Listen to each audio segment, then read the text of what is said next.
1,200 buildings have been razed following communal violence in the Indian state of Haryana.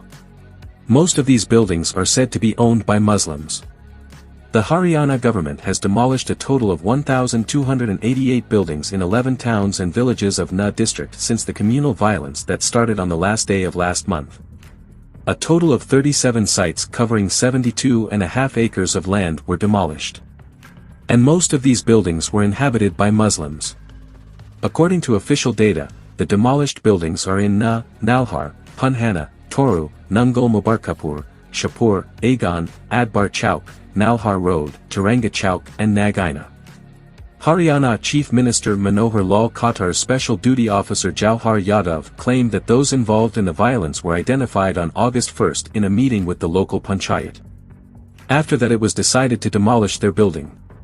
Yadav claimed that the buildings were demolished following all the rules.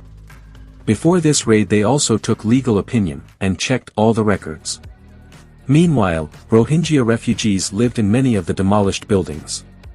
It may be noted that earlier Nuh District SP Narendra Bajornia claimed that several Rohingyas living illegally in Haryana were involved in the July 31 violence.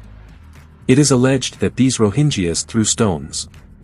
In this situation, the superintendent of police said, they have identified the culprits and made a list.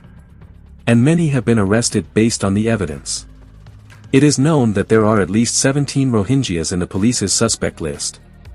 It may be noted that on July 31, a fiery situation was created in Haryana's Nuh and Gurugram districts due to the alleged blocking of a religious procession. Haryana's Bajrang Dal activist Manu Mainsar sparked violence in Nuh and Gurugram districts there. Manu is absconding in connection with the murder of 2 Muslim youths in Bhiwani last February. Manu posted the video and claimed that he will be present in this religious procession. In this situation, some people stopped this journey on Gurugram Alwar highway. After that, stones were pelted at the procession.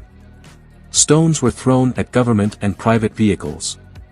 At that time, about 2,500 people took shelter in the premises of a nearby Shiva temple. Later that evening, violence broke out on the Gurugram Sona highway. Several cars were set on fire. Due to the incident, several houses and shops were also set on fire. Temples were also attacked. Bricks rained on the police. At least 3 people, including 2 home guards, died in the clashes. The names of the deceased home guards are Niraj and Gurusvak. At least 200 people were injured in the incident. Later violence spread elsewhere. A mosque in Sector 17 was attacked at night. The mosque was set on fire. There was a shooting. An imam died.